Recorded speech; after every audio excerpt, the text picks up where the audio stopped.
फैसला ऐसे ही है कि कोई मुझे ये बताए कि जी आईएमएफ ने हमें कहा है कि आप पाकिस्तान का इल्हाक भारत के साथ कर दें।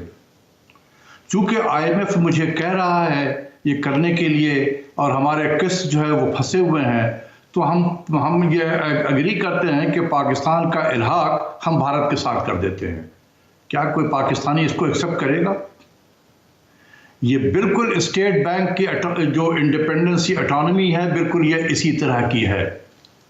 हम इस ऑटोनॉमी के जरिए से इस मुल्क में हम स्टेट बैंक के गवर्नर को फाइनेंशियल वाइसराय बना रहे हैं।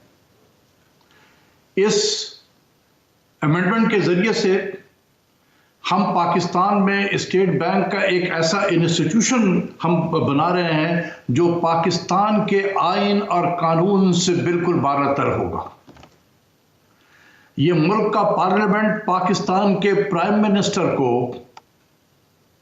हटा सकता है, लेकिन पाकिस्तान का कोई इदारा इंक्लूडिंग पार्लियामेंट वो गवर्नर स्टेट बैंक को नहीं हटा सकता।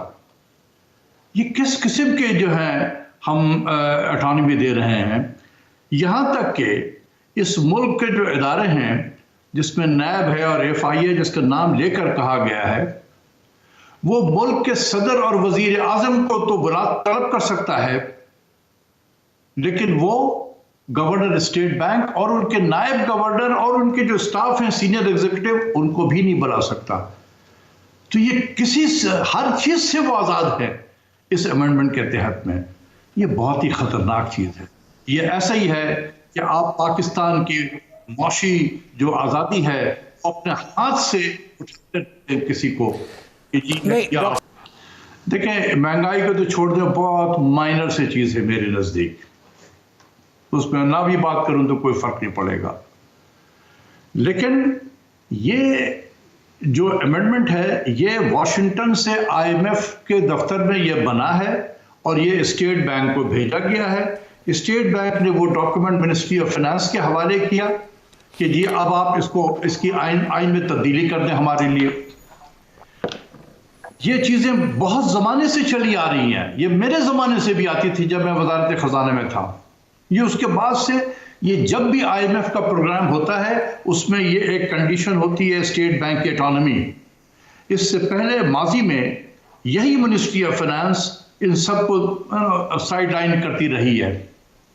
तो अब आप कहेंगे कि इस वक्त क्या हो गया है? इस वक्त इसलिए हुआ है, इसकी टाइमिंग पे जरा गौर करें कि सेनेट के इलेक्शन के बाद हफीज शेख साहब का फ्यूचर जो है अनसर्टन है। उनकी कोशिश ये है कि माजी में तमाम फाइनेंस मिनिस्टर जो है वो इन चीजों को टालते रहे, लिहाजा हफीज शेख का फ्यूचर अनसर्टन है। इसके अगर हटने से पहले, जाने से पहले यह काम करा लो इससे।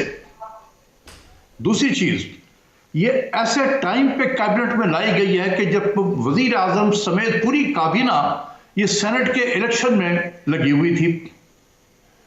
3 मार्च को सेनेट का इलेक्शन हुआ और उसके बाद डिप्टी स्पीकर और डिप्टी स्पीकर का इलेक्शन 12 मार्च को होना था।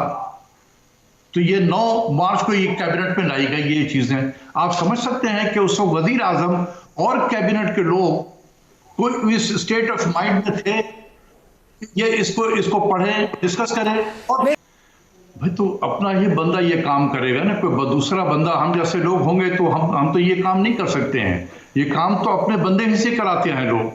जब भी तो स्ट्रेटेजिक प्लेसमेंट होती है लोगों की हुकूमत में।